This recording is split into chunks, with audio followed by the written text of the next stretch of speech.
আমরা মানে জাতির কাছে রাজনীতির শিল্পী হিসেবে গড়ে উঠতে পারিনি।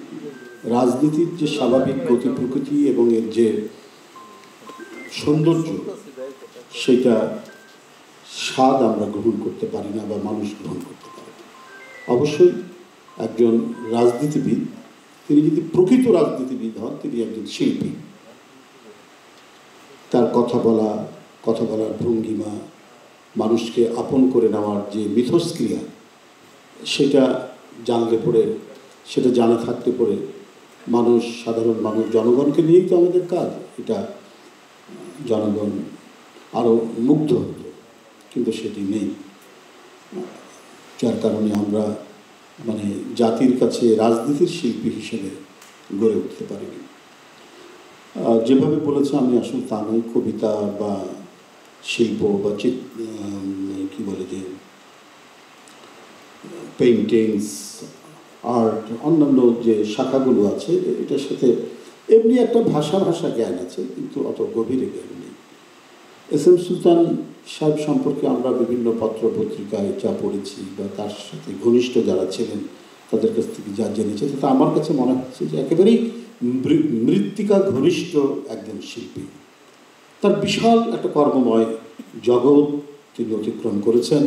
আমরা একটা গবেষণালব্ধ প্রবন্ধ সঞ্জয় রিপনের আমরা যেটা শুনলাম সেখান থেকেও জেনেছি, বা আমরাও বিভিন্ন সময় টুকটাক বিভিন্ন পত্রপত্রিকা বা বই টই পড়ে ওনার সম্পর্কে যা জেনেছি, তাতে মনে হচ্ছে বিশেষ করে করাচি অথবা পাকিস্তানের কোথাও তার একটা আর্ট এক্সিবিশন ওপেন করেছিলেন শাহিদ সরওয়ার্দী, কিছুটা উল্লেখ করেছে এখানে সঞ্জয় দে।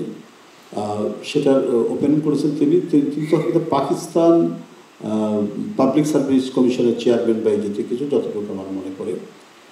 তো আমার প্রথম তার জীবনধারা দেখে মনে হয়েছে যে একেবারে মানে একটা গ্রামীণ শিল্পী, যেমন পটুয়া বা অন্যান্য যেমন থাকে।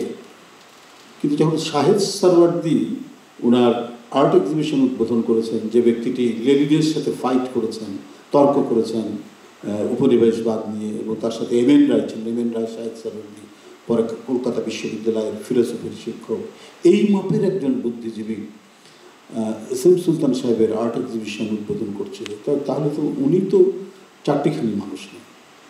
এরপরে দেখেছি তার ইউরোপ এবং অন্যান্য দেশে তার আর্ট এক্সিবিশন, চিত্রকলার যে প্রদর্শনী হয়েছে, সব কিছু মিলিয়ে যত যাচ্ছে, যত তাকে মানে খনন করছি তার সত্তাকে, ততই মনে হচ্ছে এক অসাধারণ এক শিল্পী, যেটা বাংলাদেশে খুব একটা চর্চিত নন, খুব একটা বেশি।